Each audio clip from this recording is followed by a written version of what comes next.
Revastaff is a multi-sided web platform that helps home buyers visualize properties better by enabling creatives to produce augmented and virtual reality content for real estate sellers. Revastaff is part of the IdeaSpace Philippines Accelerator program Cohort 10. OJ Lopez is founder and CEO at Revastaff. So hello OJ, we're very happy to have you dito sa Startup Podcast. Thank you, Johnny.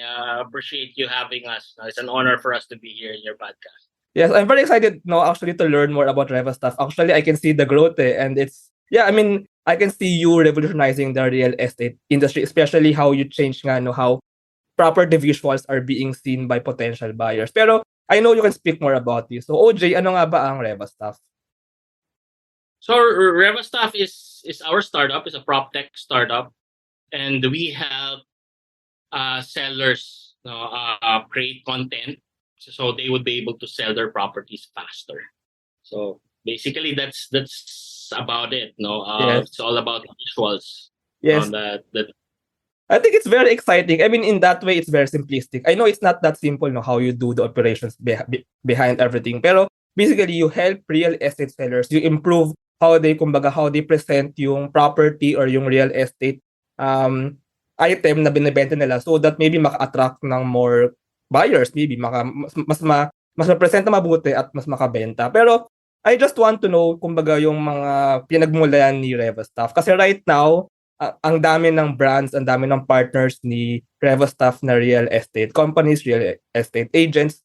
Nagsimula ba si Revastaff merong kayong client and then nagsimula sa isang client and then you grow from there, or you really want to revolutionize the real estate industry through what you do now and then apply it and then share your product to them? So can we know lang yung pinagmulan So Johnny, my background is I'm an architect by training. So I studied architecture, and then bulakbol ako nung college. So it took me like 10 years to finish the course. Hindi ako nag-shift. Just one course for the span of 10 years. And then when I finally finished it, syempre naghahabol ako. So my classmates already architects and things like that.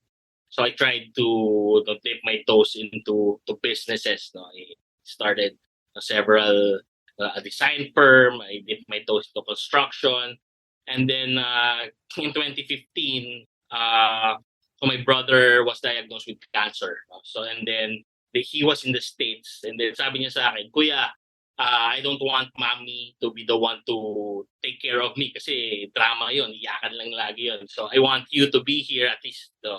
Maglalaro lang tayong video games and things like that. And then, anyway, what you're gonna do is to drive me around while I'm in my chemo. So with that, so I flew in the US, and then from there I'm just looking for side hustles. Being an architect, naghanap ako ng architecture jobs, but apparently it's realtors who are commissioning me to do floor plans for them. Tapos that's where I get a few clients, ginagawa ko yung floor plans nila.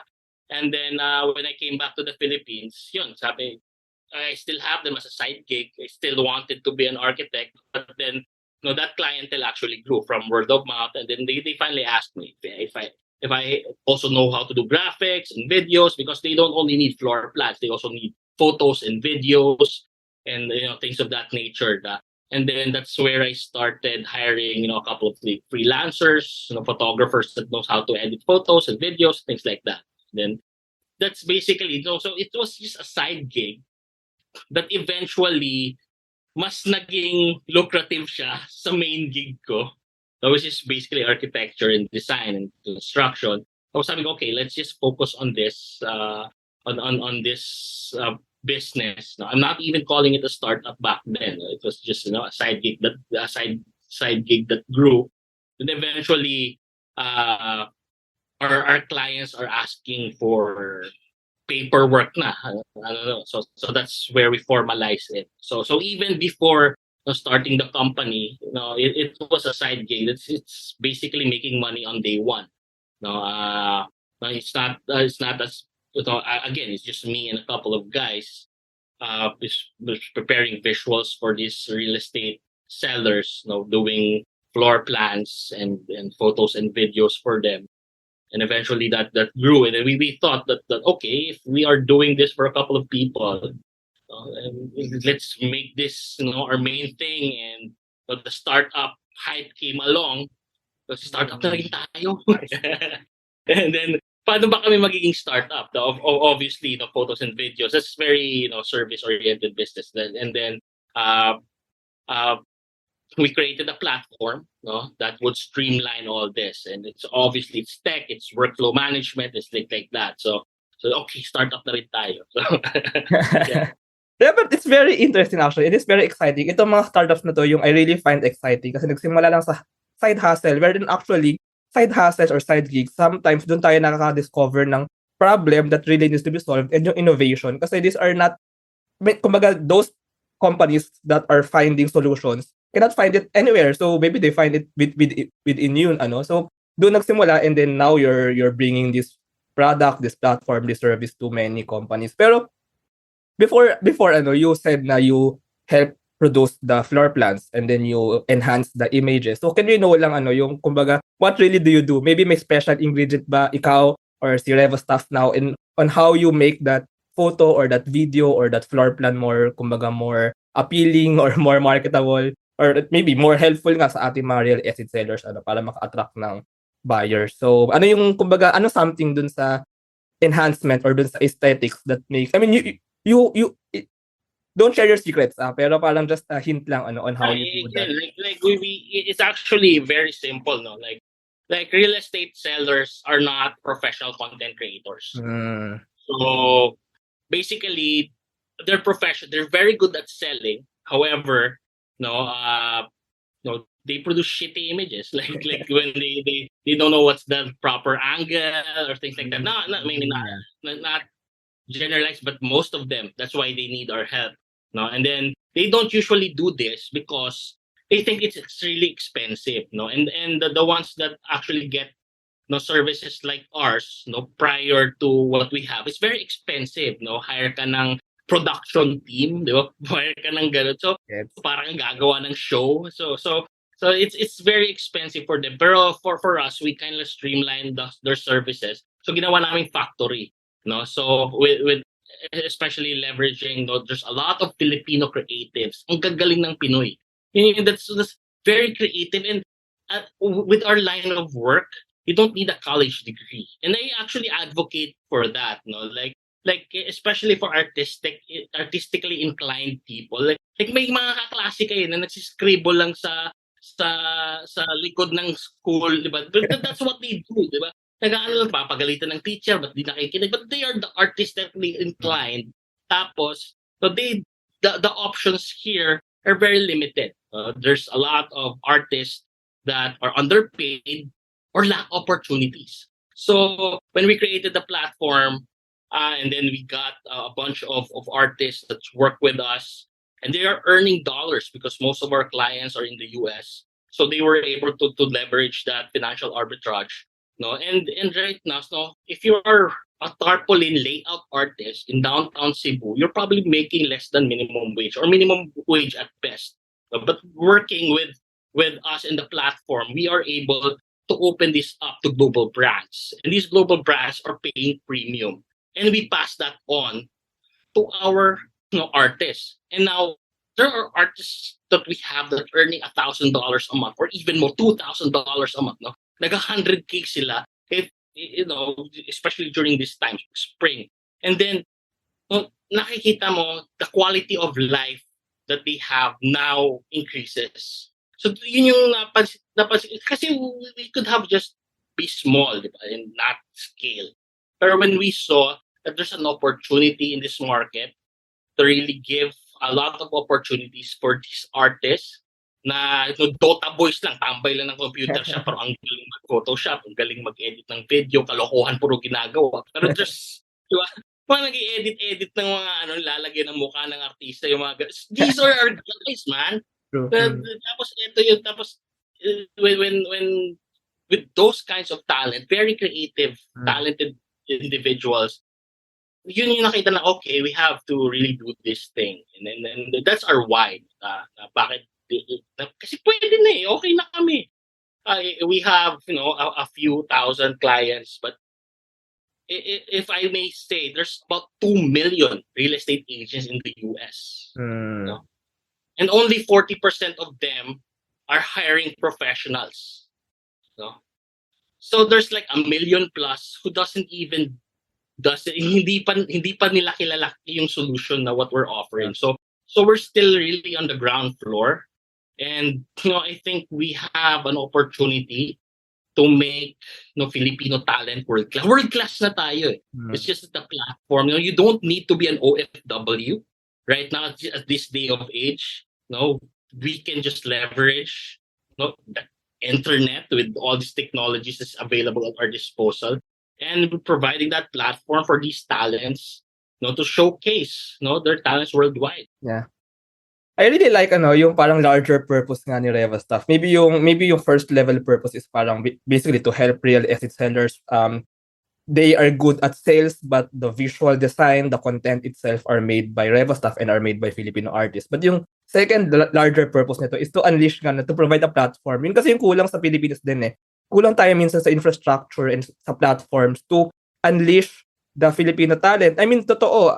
Maybe we it's true we have a lot of creatives, we have a lot of talents, pero kulang nga sa kulang sa paglalagyan na can bring in money. So I think that's also what Revastaff is doing, providing a platform, providing jobs, providing employment, providing sources of money.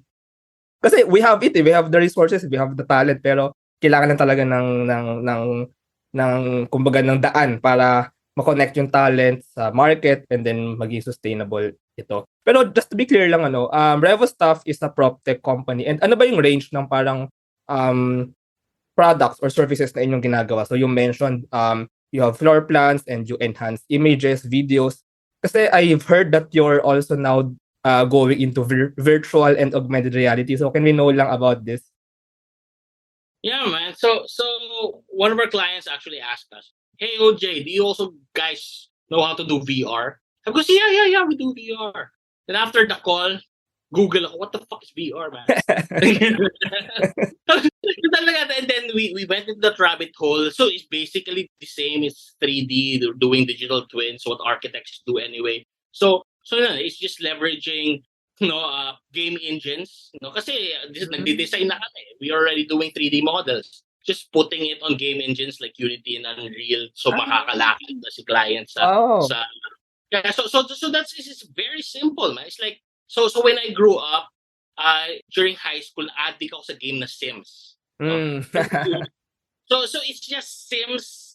Instead of you're looking at it and on a 2D screen, you're actually inside the Sims, And then if you would be able to create your own or design your own house, putting in furniture, the colors and things like that, And we just leverage again. These are technologies that are already available out there, and there are people that would want to see their space as if it's tapos na, diba? And there are artists again that can create those environments for them, and we just connect the dots.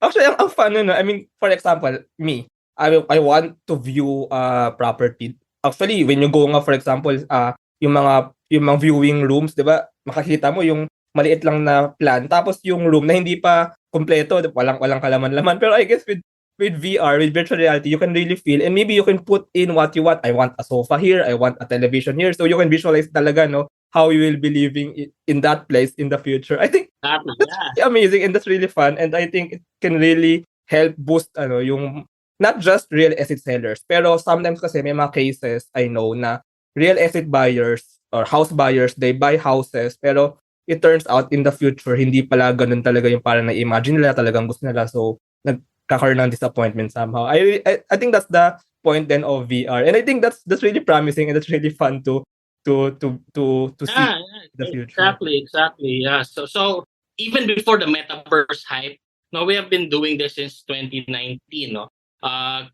So we are just leveraging existing technologies, combine them with the proper artist or the 3D artist that would be able to make that space.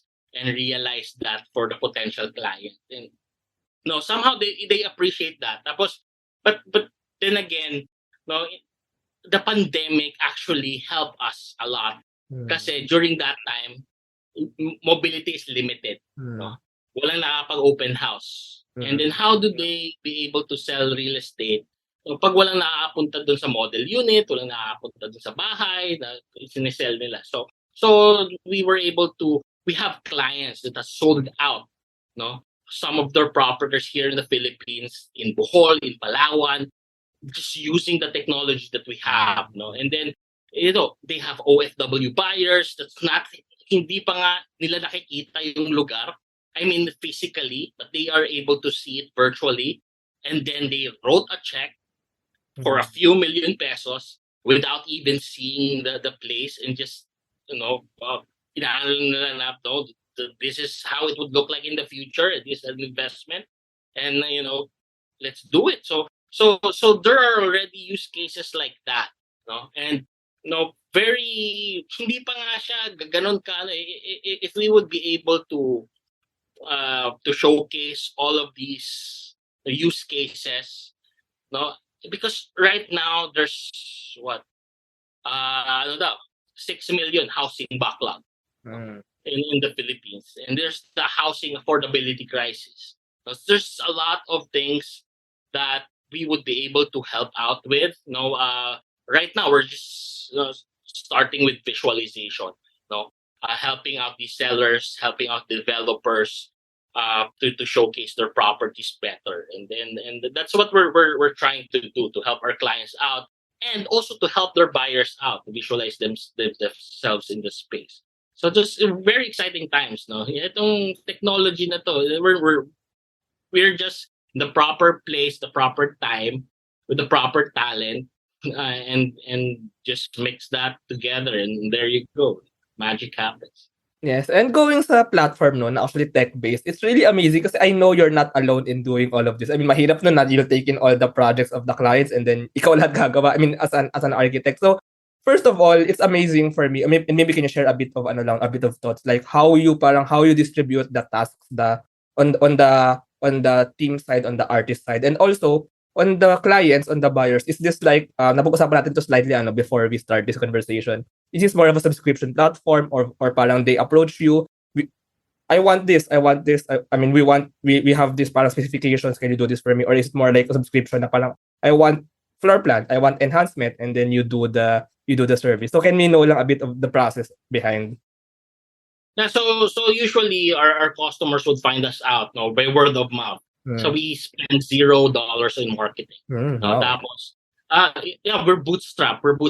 Until recently, we're trying to raise our pre-seed right now. But ever since, we're bootstrap, and then they found us out, spending $20. No, I have 20. We charge $1 per photo. So I have 20 photos. Pa-enhance yung photos namin. Okay, I give you $20. Then from there, they would now discover, oh, may floor plan pala kayo. Oh, may video pala kayo. Oh, may VR pala kayo. And then at the end of the year, that client's already spending $1,000 a month in the plan. So the lifetime value of each client that we onboard actually just increases over time. So just a lot of discovery, kasi hindi namin binobombard, oh, magpa-VR agad kayo, without even the knowledge of that. No, they just know that the visuals help them sell this property. Now, if ang commission ko sa project na to 5 million, if gagastos ako ng 100,000, it makes sense, di ba? Pero kung sasabihin mo, hey, client, 100,000 to, magugulat lang, mahal naman yan, di ba? Pero yung commission mo, 5 million eh, di ba?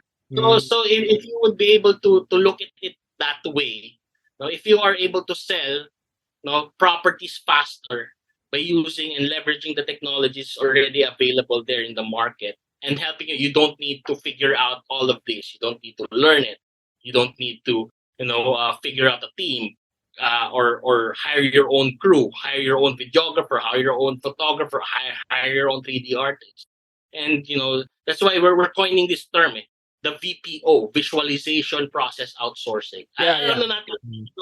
So that's why we're trying to there's no first time in human history that content at scale is being made. Yeah. So, by 12 years old on TikTok, right? So it was before it was TV lang, radio. You have to have a broadcast studio, you have to have a production media company in order to do all these things. But right now, in order for brands, in order for small businesses to survive, you need to be your own media company.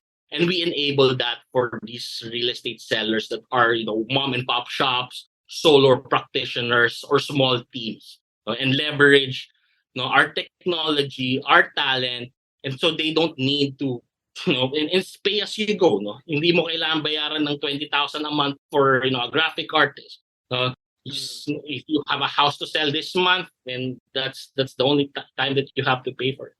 Yeah, it's actually really outsourcing Right now nagkakaroon na ng mga digital marketing or content creation companies but sa social media they produce companies can outsource content to them. Pero ito ang difference with Revastaff is really prop tech, it's really for property content, for real estate content. I guess that's the difference. And also actually that's the thing with outsourcing. It's connecting the talent to those who may take advantage of that talent and can bring in money for those talents. So I think the VPO that you mentioned can be really promising. Parang in the future it's really like a BPO setup na malaking building, malaking company, andun yung mga Filipino talents, and then client will call, client want this, and then connect to some Filipino talents, some Filipino artists, and then produce and then do. I think that's really promising. But to be clear lang, on those real estate sellers that you're helping, I'm just curious, are these property developers, are these agents, are these real estate or realtors? Who are these really? Or all of those ba are like your Yeah. clients?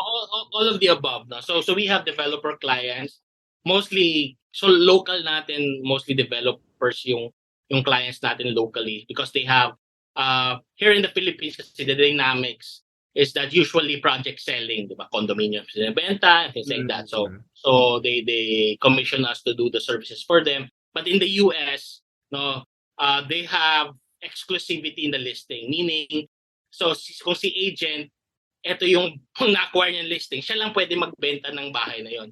So that agent would invest money so that house can be sold faster.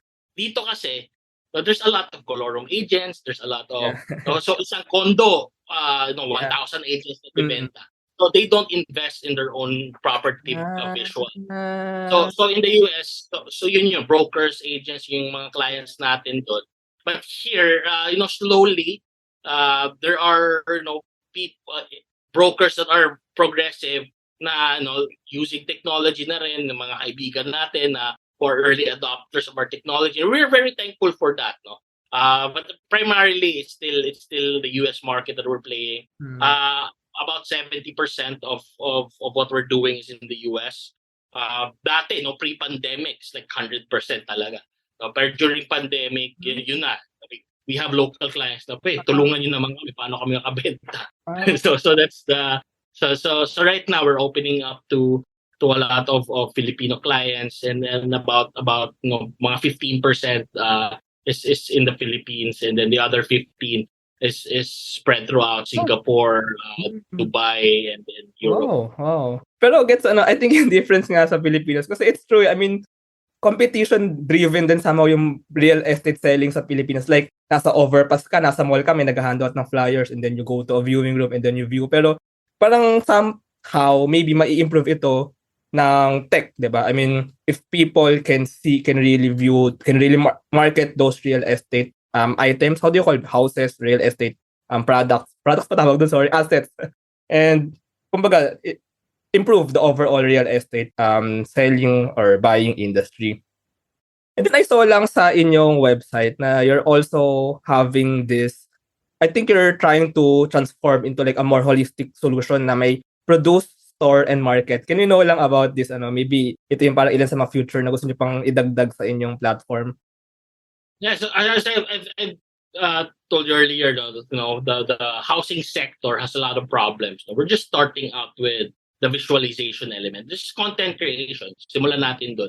But then, ngayon, we've already produced the content for the client. So the client would ask us, okay, we have now beautiful pictures, and what's next? Paano namin ito ma-market? Old school kami. Like we're no tech. Hindi nga low tech eh. No tech nga yung sinasabi nila ano sa amin. I'm already senior na ako, paano ko to gagawin and things like that, no. Which is yun apparently a lot of these real estate practitioners. Ito yung mga ang lalaki ng network. But then with the digitalization, digital transformation and all of these things, na OJ, pwede mo kayo na lang din tumulong Yes. sa amin na to do the digital market. So we partnered up with digital marketing agencies and things like that to create that product, that holistic product na from ang gagawin na lang nila is what they do best, close the deal. Ito yung property they're trying to sell, create all the content for you, the visuals for you, which do the distribution as well. We help you with your ad campaigns and things like that, social media channels, things like that. And then with the inquiries that you have, we're also releasing Revastaff AI, which is a chatbot that would automatically get, kasi ang dami na namin inquiries. Pero sa hundreds of inquiries, ang totoo lang naman talaga nabibili 10, 'di ba? So yung ages, instead of now na we are yung expertise namin to sell, nagiging call center ng tuloy kami. Sagot na lang kami sa Messenger. So that's why we created now an AI chatbot with the GPT-3 technology. AI is everywhere, right? So with that, leveraging that as well, and then partnering with an AI company as na spitting out na an appointment. So ang gagawin ni broker, give us the property you want to sell, and then at the end, hindi na nga sila magbubook ng appointment. Si AI na magbubook ng appointment sa show the property and close the deal. Yun na lang yung gagawin nila.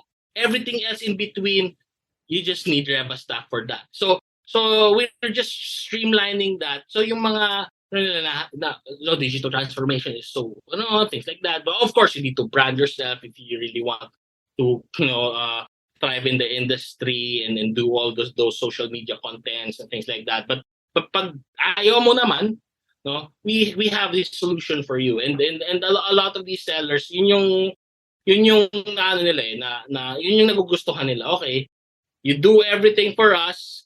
At the end of the day, we sell the properties. Ngayon, there's a lot of brokerages asking us, but kayo na lang din magbenta. Sabi ko, it's illegal for us. We're not brokers, no. It's illegal for us to sell properties. We help you sell the properties. Yeah. Oh, I see. Yeah, it's true. I mean, somehow you become a one-stop shop for the real estate brokers, for the actual sellers. Kasi totoo nga, sila lang yung legal by law na pwede magbenta, pwede kumbaga transfer and sell and transact ng houses, ng bahay. Yeah, it's really amazing what you're doing and actually what you're envisioning. I'm really amazed with all of these things that you've shared. And you've shared a part of your story kung paano ba nagsimula. Now going forward, I'm actually interested na you're doing your pre-seed fundraising now. And then you also joined IdeaSpace Philippines Accelerator Program Cohort 10. Actually, yung Cohort 10, special siya compared sa ibang cohorts ni IdeaSpace kasi it's for scaling startups. So actually, it's very fortunate na Revastaff is one of those 10 startups kasi these are really selected out of like 100, I think more than 100 startups. So can you share lang parang your steps moving forward and also yung the program with IdeaSpace, how really did it help you? How are you scaling things up now after the program, and maybe a small glimpse sa future ni Revastaff? Yeah, so it's very exciting times for us, and as I've told you earlier I'm the one who's capping our growth. Really, gusto ko lang chill lang ako. I'm actually in Cebu right now, and I live 5 minutes away from the beach. So I like very chill, very ganun lang yung startup life, hustle, grind, things like that. So ako parang over the past couple of years, yun yung we're about 20, 25 in the team. So parang we're good with that. But then again, with going back to our why of scaling and growing this and giving the Filipino artists this opportunity of a lifetime to change their lives for the better. So it came down on me, okay, founder ka eh, di ba? You have to be the one to really decide if you want to scale it. Then when we decided, okay, let's take on let's raise our pre-seed, let's go into IdeaSpace. That was very apparent that you're saying that growth and scaling yung cohort ngayon, because we have uh, uh, IdeaSpace before. Kahit idea stage startup, 'di ba? Pwedeng Yeah. sumali sa IdeaSpace. And then we have been in one of the cohorts before. So in yung startup namin dati Ibang na startup. pero it was an idea stage startup, tapos IdeaSpace din kami nun. But right now, again, it's very, the program is very in tune to scaling and growing. All the mentors that we have are really great. Na resource speakers and resource people and other advisors and mentors that we have in the cohort. So we're very grateful, with IdeaSpace in having this kind of growth and scale. So kasi before, 'di ba, parang incubating startups, startup ideas, business model canvas ulit, 'di ba? Pero sabi ko, mag-business model canvas ulit ba kami? How to find a co-founder? Kung meron na kami nun eh. Diba? So at this stage, it's very good to be part of the cohort. We're very lucky to be part of it. As you have mentioned, hundreds of startups applied, and we're part of the 10 startups that got in. And as for your other question, the future of Revastaff, as I mentioned, now, even before the metaverse hype, we have been, playing around.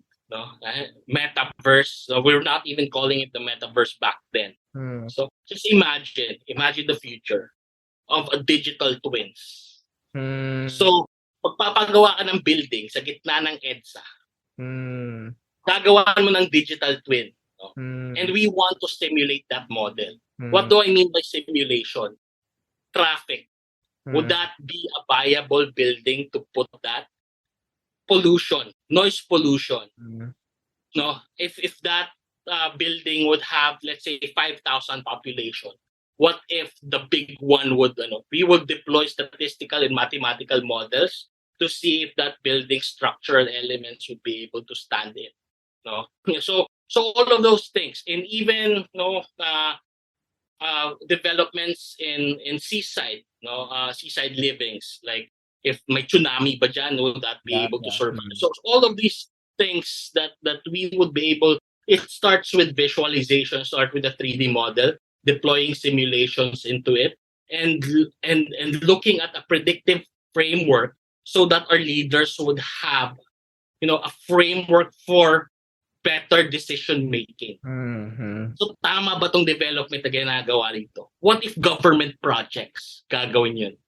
What if we're gonna create another infrastructure, tulay na naman dyan, tulay na naman dito, and then what if it's better if just to do a hyper local community na that the same resources, and if we would be able to simulate those whole world, instead of the billion pesos gagawing bridge, and a billion pesos for hyper local community that is sustainable with your own vertical gardens and things like that. Now our leaders would have a framework for predictive decision making, na ito yung magandang gawin sa limited resources that we have. And that's kind of like the future that we're envisioning. We're now starting with visuals. We are planning a lot of big things. We like to dream big, and we like to also give impact to, like right now, we're impact to our team, the Revas that is working with us, the real estate visual artists. That's the Reva, real estate visual artists. Okay, kaya pala. The Revas that are working with us are now being impacted with the platform. They're now earning a good sum of living. But beyond that, I think if we would be able to scale, and we would have a lot of resources at our disposal, now we can create these technologies, digital twins, creating frameworks for development, infrastructure projects that you would be able to see the future by just simulation. Ginagawa na to sa Singapore eh. They have simulation models already there. So if we can do that in an LGU na, it's gonna be they don't need to invest a lot into it. Kasi they would just need architectural model. So ang architects na gumagawa na ng 3D model yan. If you just deploy it into a platform that we can simulate that environment, and that could be a really cool thing. Yeah, that's actually a very exciting vision. Kasi, for example, Metro Manila, or let's say yung buong NCR. For me, I'm not sure pero for me, ang daming, kasi nagsimula siya na gawa ito, unti-unti nag-expand. So, hindi siya na-plan ng buo in itself, di ba? Pero when we have like this metaverse / simulation / digital twin framework, pwede mong ma-envision, ma-imagine, maybe in 20 years in the future, in 30 years, lagi mo yung mga possible risks, mga possible na pwedeng mangyari in the future, and you build a resilient, kumbaga, city or LGU. Maybe maganda yan na gawin ito, like for example, di ba, where I think may developments sa Pampanga, sa Clark, na maybe some new bigger cities out there. So I think that's a really interesting way. I mean, more than real estate selling, yung magagawa ng VR, ng AR, ng visualization ni Revastaff, kundi really larger for the government, for society, and actually for the whole country, and actually for the whole world even. Yeah, so let's end lang this, OJ, with maybe parang in your whole startup journey, maybe can you share just one advice or parang yung pinaka lesson na natutunan mo na maybe pinaka tumatak sa iyo, just to share some advice to our listeners. So maybe we can end this conversation with that. But to like startup founders or aspiring startup founders, I think we're here today at this point in our startup journey because we didn't die. So that's just don't die. Do whatever it takes to not die, because eventually if you just grind it out and just have grit, just to push through na delayed ka na sa payroll, or may client din nagbayad o tinakbuhan kayo, or the funding didn't push through, merong investor na at the last minute nag-pull out and you were banking on that, but there's a lot of things that happened, mga near-death experiences, and I think a lot of founders also resonate with this. For me, just don't die. Don't die. Actually, that's true. I mean, grit and kumbaga, don't die and focus on the problem you're solving, and just solve it, and maybe don't give up on really solving. Someday we will solve that problem. Or minsan kasi yung problem that you're trying to solve is parang it's beyond its time. Like for example, VR. VR ngayon, like VR is not our top product. It's a very high. I think it's just 10% of revenue. But without our other revenue streams, we wouldn't have survived. Pero lagi kaming hype kami sa VR. There's a lot of developers. We're investing a lot in the technology. But again, the market is not ready for it. Walang naka VR headset ng 24 hours dito. But there are people here who are on their phones 24 hours. But so just we have that solution, and we're very passionate about it. Or the market is telling us it's not time yet. So even before that's the problem we're trying to solve. But the market is the market. So we're looking at ways to serve our customers better. So right now we're doing some AI stuff just because there's a clamor for it. We're not even thinking about digital marketing before now because there's a clamor for it. Sige nga, mag-digital marketing na rin kami because that's the market is telling us to do so. So yun lang. I mean, not dying. There's a lot of ways not die. So just that, man, not die. Yeah, but that's true actually. Yeah, so maraming salamat, OJ, for this really, really insightful conversation. I actually enjoyed, especially yung vision. I really want to see that in the future, and let's just continue. Let's just don't die. So Di If ba? our listeners lang want to know more about Revastaff, so maybe you can lead them to the website, or if they want to contact you, maybe they want to talk with you. So can you just share more information how to connect with you? Yeah, just connect with me on revastaff.com. My email is ojlopez@revastaff.com. Search me on all the major social media platforms. If it's OJ Lopez of Revastaff, that's probably me. Hindi pa naman ako ganun kasikat na merong merong fake accounts. So so that's probably me. Yeah, so maraming salamat, OJ. I really enjoyed this conversation. Salamat. Thank you, Johnny. Appreciate it, bro.